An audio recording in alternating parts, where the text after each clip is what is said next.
Good evening. Tonight I'm going to be showing you how I built this really beautiful tomato trellis for my tomato raised beds behind me here. It was super easy, and for me it was free because we have a sawmill.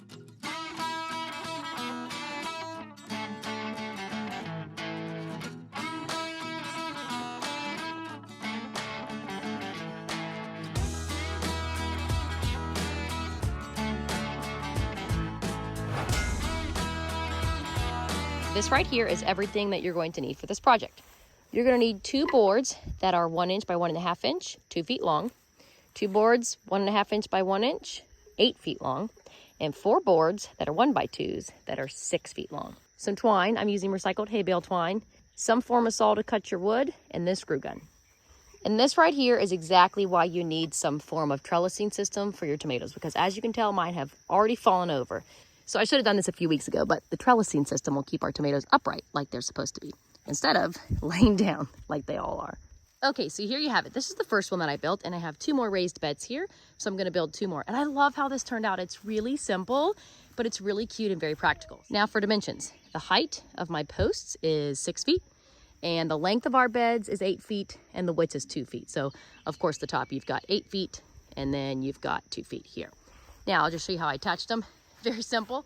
1 screw on each corner to fasten everything together. Same thing on this side. And then down in my bed, you may have to remove a little bit of dirt, but put it down and just put a screw in there. Now I am going to put in a second screw. I honestly just forgot. Now, this method for trellising tomatoes is new to me. They call it the Florida weave. I've seen it a couple times on Instagram and Facebook. I thought it was a really neat concept that would be virtually free to do and very effective. So you just attach it, and then after each tomato plant, you just cross your strings, and so it kind of weaves in and out.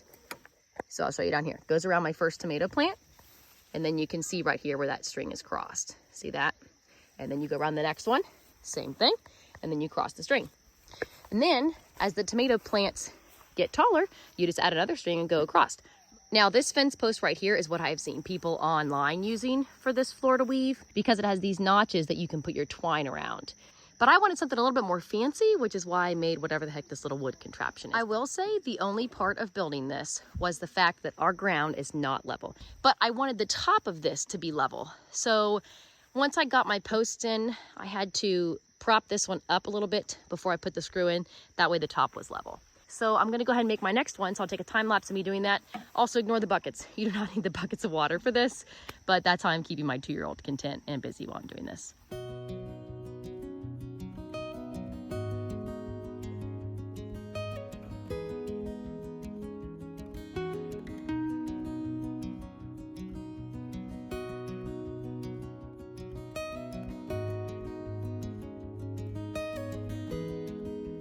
I built the first one completely by myself, so you can do it by yourself, but it is definitely a lot easier with an extra set of hands. Fortunately, James was home when I was building the second one, so I had him come out and hold up a few boards while I screwed it together and held the level on for me, which made this process a lot faster. I made this whole thing in about 10 minutes. Oh, it looks so good. So this one is now done. So, sorry, the boys are playing.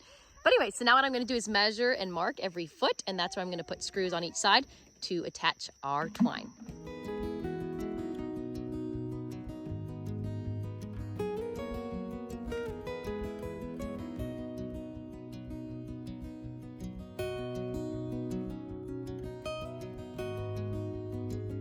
Okay, the screws are in. So when you put the screws in, you want to leave them sticking out about a 1/2 inch. That way you can loop the rope around it.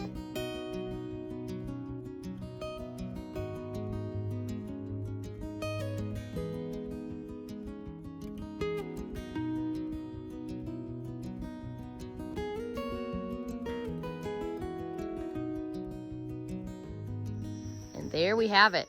It looks so good.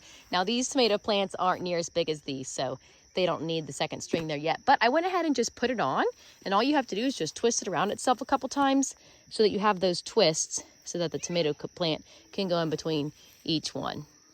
I really like it. And then you can see over here at the screw on the end, what I did is I just wrapped the twine around it once. That way it didn't come off that.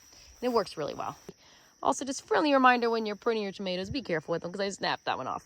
Fortunately, I have some extra ones that I didn't use, so I'll replace it. But that's it. I love these so much. They look really good. I feel like it looks a little bit nicer than if I were to use these fence posts.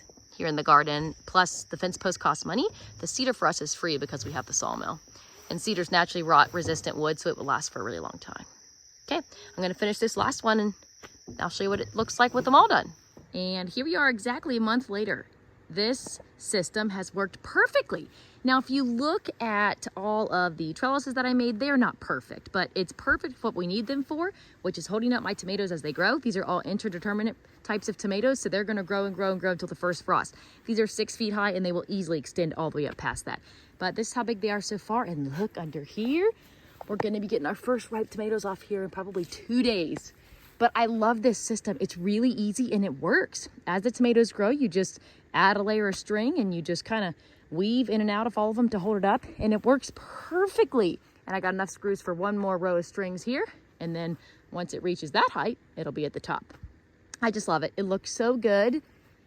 It's really cute, and most importantly, it functions. And it holds a lot of weight. This is baling twine, so of course, after about 2 years, it's gonna biodegrade and I'll have to put more on there, but fortunately we do our own hay, so I have thousands of these strands of baling twine that need to be reused. I mean, look over here. Some of these tomato plants are every bit of 20 pounds with those tomatoes on them, and they're holding up just fine.